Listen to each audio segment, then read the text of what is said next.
Welcome to the Time for a Reset podcast, the podcast where I, Paul Frampton, interview senior marketers on the big issues of the day and the thing that they want to see reset with an ever-changing landscape. Good morning and welcome back to another episode of Time for a Reset. This morning, I'm delighted to be joined by Oli Whitten, who is the Chief Operating Officer for Adform. I'm sure Oli will give you a bit of a sense of what Adform does, but they have a full marketing platform that works across ad serving, the demand side platform, dynamic creative, and everything else. Oli was previously at Rubicon, so has had a lot of experience in the display programmatic space, and prior to that was at AOL. And prior to that was ad.com. And we were just before we started just sharing the fact that I remember back in the early days of digital, Media Contacts was one of the first agencies to sign up to use ad.com's bid management tool, which might bring back some memories, Oli. So great to have you here. Great to be here, Paul. Thanks for having me on. And yes, good. The heady days back then. Yeah, pre-Google, amateur e-spotting. We're probably dating ourselves a little. Some people probably don't even know what those terms or those companies were, but there was something before Google search. Indeed, there was. Yeah, good times back at ad.com and Media Contacts as well. So yeah, good to be here. Well, thank you for making the time. So we always start, Oli, with the same question, which I know you've done some thinking about. So maybe you could kick us off by telling us what you want to hit reset on personally within the marketing industry. I think the big thing I wanted to hit reset on is kind of the rise of big tech. And I feel that both as somebody who's been working in the marketing sector for the last 20 odd years and sort of watching the rise and increasing dominance of a small number of companies in the space. But also, I see that as a consumer, and probably that's why I chose the rise of big tech in the end. So, if we think about the marketing industry, what dangers do you think, or things that we need to be aware of when it comes to big tech? If you're a CMO, well, I think it's this perception that buying into, for example, walled garden ecosystems is kind of the easy button, and that we don't necessarily look to what are the downsides of that. And it's a little bit the same as the consumer example, right? The convenience of us clicking, the Amazon Prime example because it delivers the next day, whereas and the marketing equivalent is us kind of clicking the easy button and buying into a walled garden, but we don't look at the downsides. And I think the questions I suppose that we hear asked more and more are, do I have independent measurement across those media buys? Do I really own my data as it comes out the other side? Do I have visibility into the costs that are going through in those ecosystems, or how the media is being invested? And I think, increasingly what we see is marketers sort of waking up to ask those quite difficult questions and starting to look at what are the alternatives that are out there as they look for where they can place their investment. And do you think there's enough marketers asking those questions? It sounds like you're seeing a growth in it, and I assume that Adform, you're probably having a lot more direct conversations with brands, Oli. But do you see this prevalent across the industry, or is it particular parts of the industry or more enlightened marketers? I think it's increasing. Of course, I mean, you see the position of these players in the ecosystem, and clearly not that many questions are being asked, but it is increasing, and I think it's increasing because there is a sort of more general awareness of what is happening with digital media investment as it becomes a larger and larger portion of the overall ad spend that's going on. I think it's increasing as well as these large tech players also start to compete in a lot of segments that they haven't been competing in before. And there is almost no sector, whether you're a telco, whether you're an e-commerce player, a retail player, there is almost no sector that is now being, starting to feel some competition. I think that's naturally raising more folks to look at this. I suppose the other part to this is just that awareness of what is happening with ad technologies in general. And I think that has moved from being a very operational kind of consideration to being a much more strategic consideration. I think that's a positive shift, because people are starting to ask the right kind of questions about what technologies are being used, what governance sits around those technologies, and so it's definitely increasing is the overall picture. But particular industries, of course, are feeling that pressure more keenly and are therefore asking more of those questions naturally. Right. And you touched a couple of times in your last few answers about this, I guess, more strategic plan for digital. I mean, it could be leading to conversations like in-housing, leading to decisions around shifting kind of investment models. What are the big kind of conversations that you're witnessing when you're sitting down with global brands? Yeah, I think there are a few big vectors. It's probably transparency and control is one of the biggest ones. Really understanding the value chain and the supply chain. I think we've seen a lot of scrutiny clearly from the ISBA report and onwards, that marketers are really trying to understand what is the ecosystem that they're working within, and what are the costs that are associated with that. And I think we can dig into that a bit more. The second big one, I would say, second big consideration is around identity, clearly. I think we've seen this kind of rise of all of these programmatic business models, these programmatic use cases that are really driving, good business outcomes for marketers. And of course, if there is this sort of more existential crisis that comes up in the future around the demise of the third-party cookie, actually the ability to keep that going through new identity solutions is a really critical one. And then the third, I suppose, is more around the cross-media opportunity, I would say, and the opportunity to break down different media silos, and how technology can really fuel that by bringing together things like CTV, audio, outdoor, alongside more traditional digital channels. So I think those are probably the three bigger kind of areas where we have conversations with marketers, and where it is starting to become more strategic in terms of the discussions. Great, beautifully articulated. Gives us a nice frame for the rest of the conversation. So maybe if we let's start with identity rather than transparency, because the transparency piece has definitely got a lot of airing this year. How do, as a engineering tech company, how are you guys thinking about the demise of the third party cookie, and what are you betting on happening? We're betting on a shift towards first-party identities as opposed to third-party cookies, and the potential actually for very good collaboration between lots of different players within the ecosystem who have first-party identities, and the ability for them to connect those and perpetuate very good programmatic trading into the future, and well-targeted digital media into the future. And I think that does rely on, as I say, collaboration between media owners, publishers who own that consumer relationship on one end, and of course brands who own the consumer relationship on the other end, and the ability then to bring those two together and really continue to transact on a first-party identity.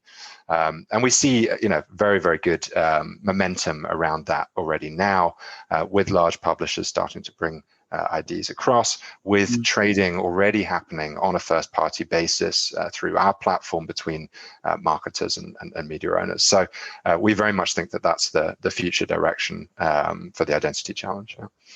Great. And is the development within your own platform, is that sounds like you're getting quite good traction already from certain from certain buyers. Is there a particular nature to who's doing that first, particular categories, or is it just a nature of who jumps in first and who's actually more progressive? And not so much. I mean, I think I don't think it's necessarily particular categories. I think there's a lot of building blocks that are being put into place around first-party ID, which it in many ways starts with publishers and starts with those people that have the ideas to bring that on board, get to a suitable scale at which you're able to then trade. And so that's a lot of work that that is sort of ongoing at the moment across the market, and particularly for us. So it's not particular sectors per se, and I think we've got, there is still quite a long way into the future to get to a scale where that's truly global, and you've got all sectors trading on it. But what I would say is, the entire market recognizes, or certainly increasingly recognizes, that this is a challenge that really needs good solutions and good kind of brain power coming together, good collaboration in order to resolve. Yeah, absolutely.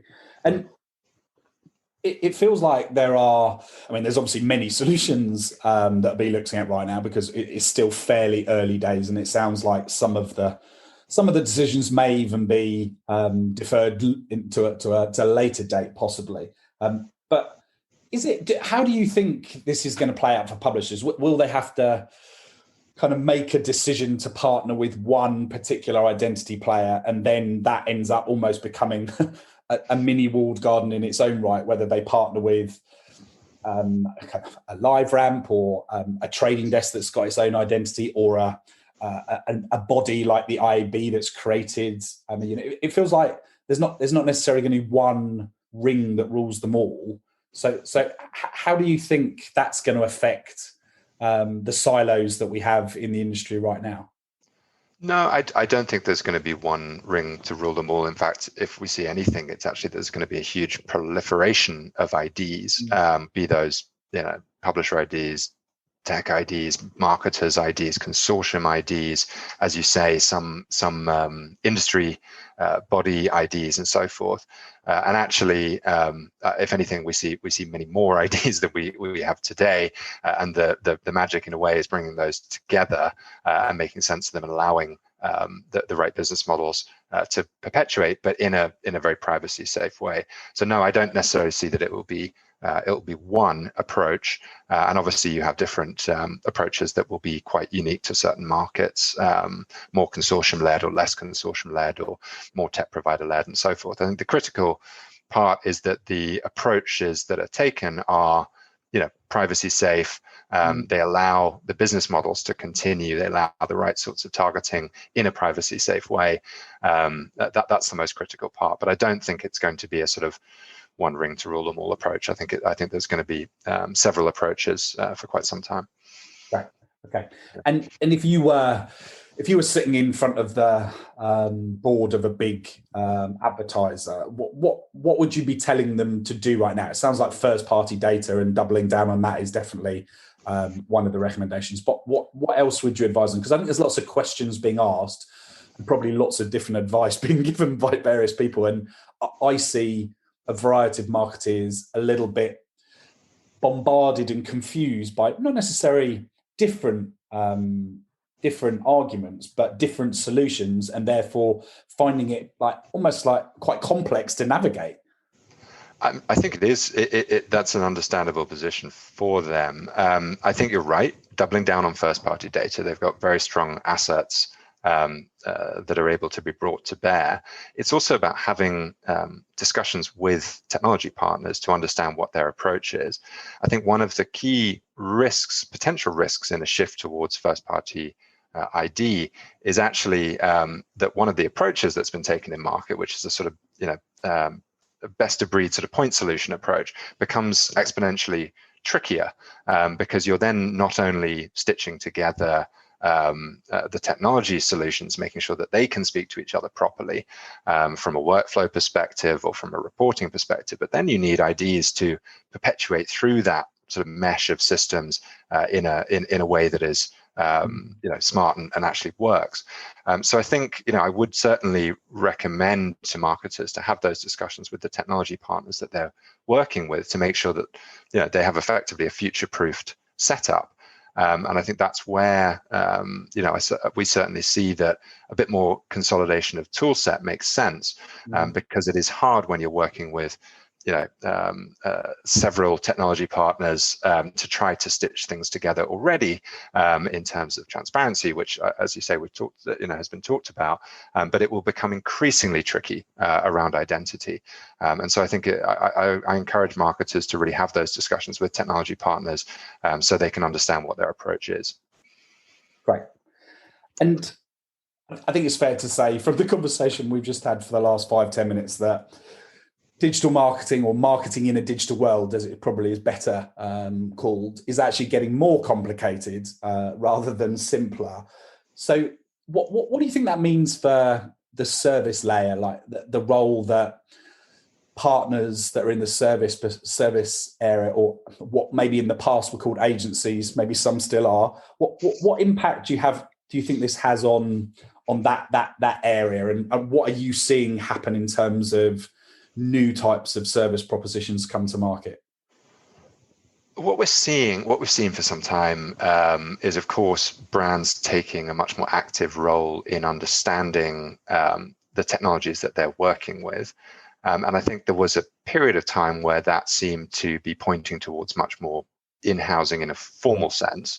The reality of what we see today is much more sort of three-way and four-way relationships emerging, with the brand as the kind of governing factor and the ultimate, owner of the whole setup, but actually with agency, very often consultancy or agency/consultancy, working together with the brand and the technology partners in order to kind of build a setup that is going to make sense for that brand. And that means that the agency, I believe, still plays a very, very critical role, either in terms of helping the brand to navigate the media, data, technology landscape, or in terms of as more of a consultancy basis, or indeed in terms of the expertise and skills that they bring to bear with regards to activation, with operations, and so forth across the campaigns themselves. And we very much see that they, continue to play that role in the very vast majority of cases. What I think is quite interesting to see is how technology actually helps to foster those sort of four-way or three-way relationships increasingly as well, where, I think you had quite siloed setups before, where there wasn't a huge amount of collaboration across different media silos, for example, or between planning and buying, or data and analytics and buying. And I think systems are starting to help that governance and that collaboration in a much better way than they have done in the past, such that based on rights and roles and permissions and so forth, a brand can have an overview of everything that's happening across their activation. Whereas, an agency might have a certain portion of that. Consultancy is able to come in and look and see what's happening. And different teams within an agency who might be operating different parts of the campaign workflow might again have different different rights and different roles. And I think so. I think it's a bit of a shift in terms of how active brands are in terms of governance, in terms of understanding what is happening and making technology decisions.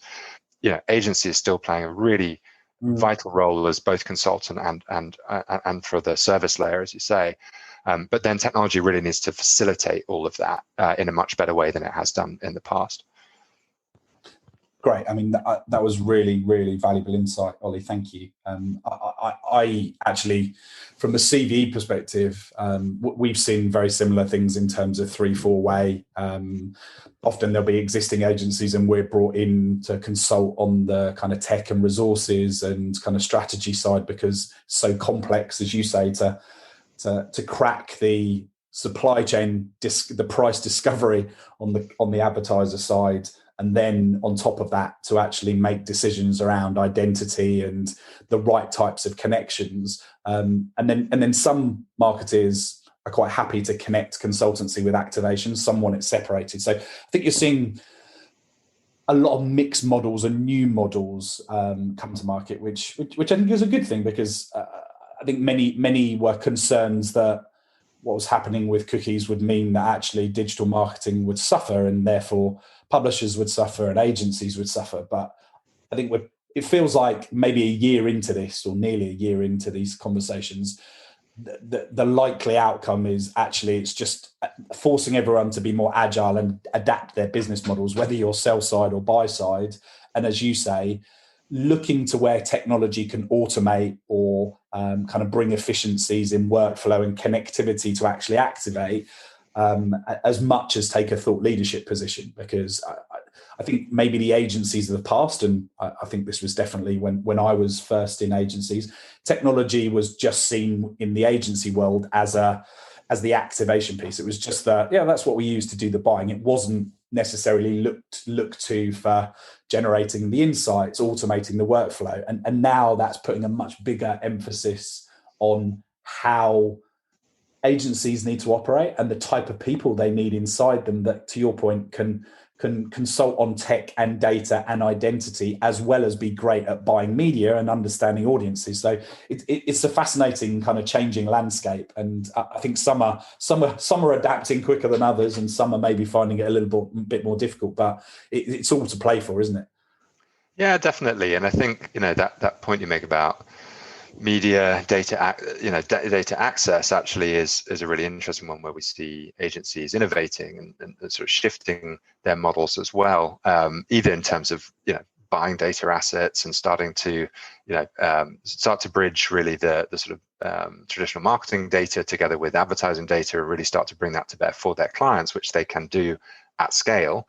And similarly, in terms of things like supply curation, right, being able to build dedicated marketplaces and overlay data against that, and really bring that to bear at scale for their clients, which is something that many brands wouldn't necessarily have the scale to do in-house. So I think there are, as you say, agencies are fantastically adaptable. I think they're playing much more role as consultants, also as kind of increasingly supporting their clients on technology and media and data kind of activation as well. Great. Well, I'd like to come back to you raised another great point about, I guess, cross-media measurement is a bugbear for marketers constantly, and actually being able to attribute what's actually working and understand incrementality has been a challenge always. And actually digital maybe has brought a lot of accountability, but it's also brought some complexity, and maybe that's going to get more difficult with the cookie scenarios. But as you rightly said, as more supply, more audiences are accessible through addressable platforms, connected TV, audio, out of home, etc., alongside where a lot of investment has been channeled to search, social, and display, it does potentially offer a new measurement paradigm, or at least the future of one in the nearer term. How do you guys think about that? I mean, you obviously come from the world of digital, yet presumably the reason you're bringing it up is you're thinking about, well, suddenly one of the biggest channels out there, television, is soon going to be bought much more kind of in a programmatic way. That's already shifted hugely in the US, and I think as a result of COVID, we're seeing it accelerate in Europe. But what kind of considerations does that create for you as, I guess, an ad tech company? Yeah, I think we certainly see the increased availability of supply and audience, as you say.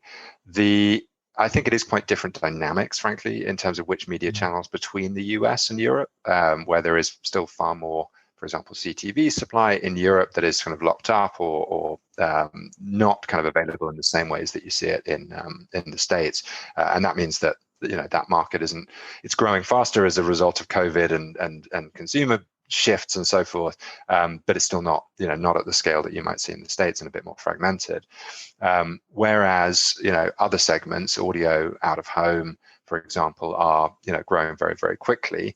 In terms of the measurement side of it, I think the interesting piece is you're dealing with some systemic legacy models in many cases that are completely valid in and of themselves, and for very good reasons are the way that these channels have been measured in the past.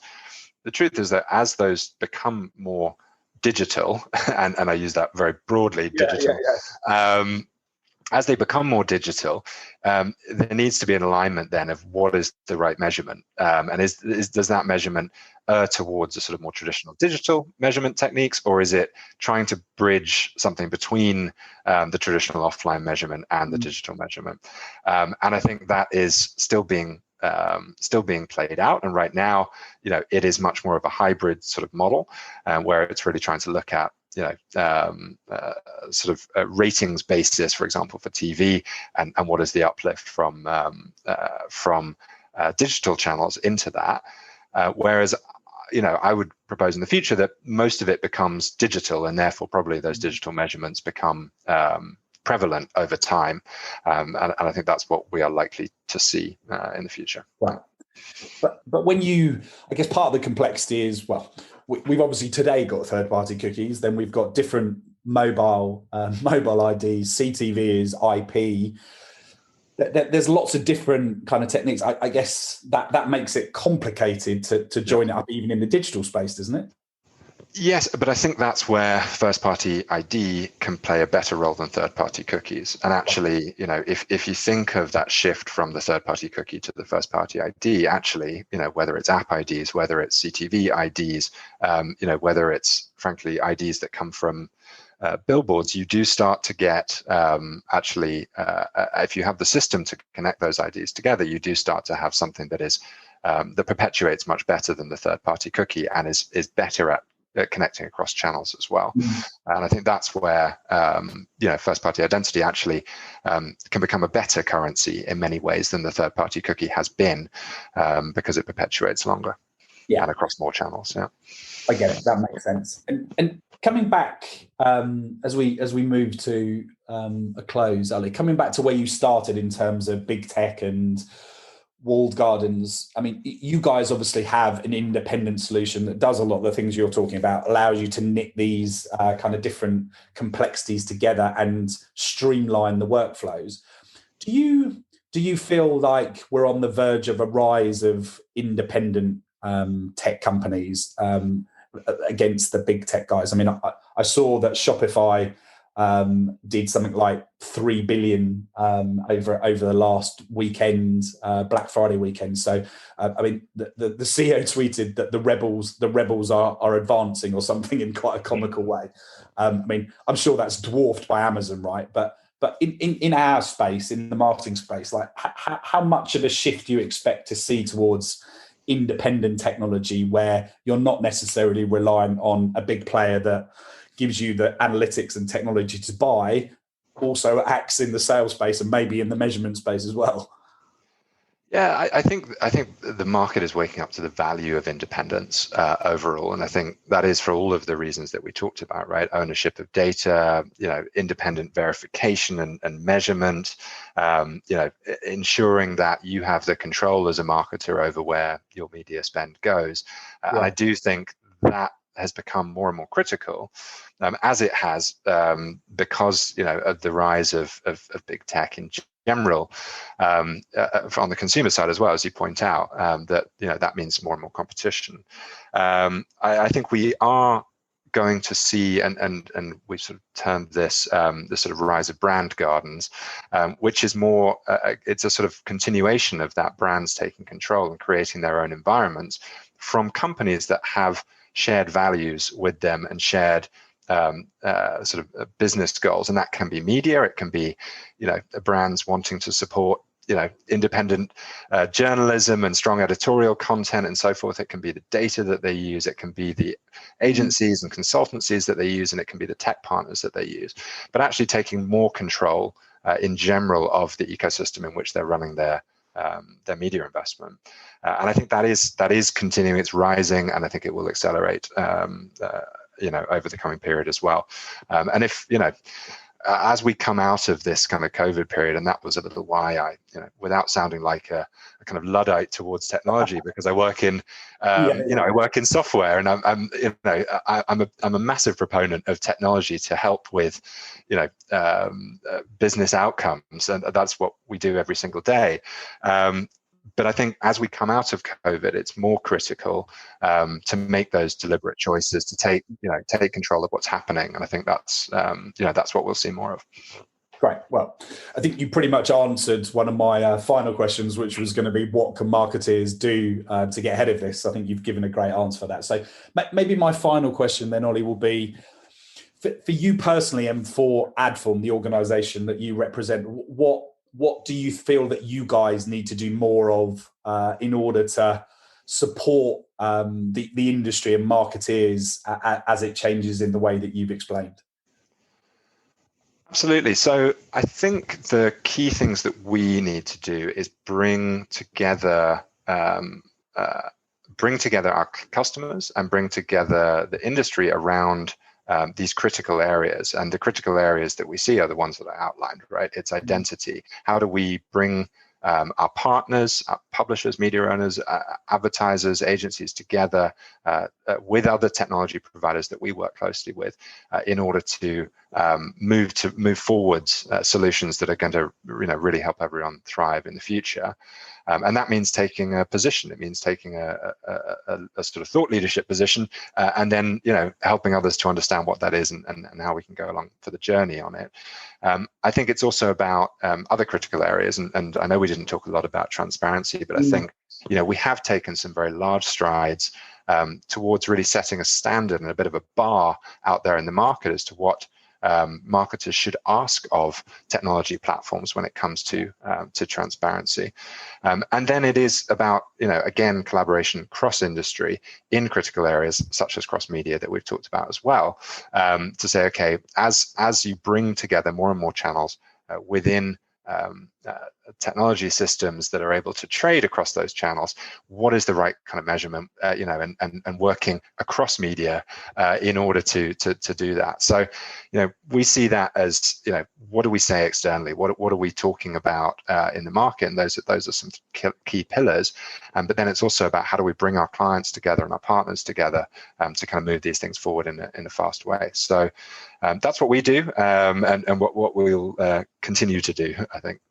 Excellent. I think that's a great place to finish. So I think we covered a lot of breadth there. We zoomed right out to big tech and the impact it's having on society, and then zoomed into the ad industry, and then we've gone kind of deep into areas like identity and the future of cookies and cross media. So I think this has been a really great conversation, and maybe we need to do a part 2 to talk about the transparency piece in a bit more detail, because we certainly didn't do that justice. But all that remains is me to say thank you, Oli. I appreciate your time. Really appreciate it. Thanks for having me on, Paul. Thank you for tuning into this latest podcast. I hope you enjoyed it as much as I did. We'll be back again very soon, interviewing a senior marketer and understanding what they would like to reset in the marketing industry. In the meantime, if you want to check out me, you can find me on Twitter, Paul_Framp, and you can find my new business, which is a hybrid marketing consultancy helping with in-housing, digital strategy and marketing attribution at controlvexposed.co.uk, on Twitter under CVE, or on LinkedIn under controlvexposed. Look forward to you coming back next time and having more interesting conversations. Thank you.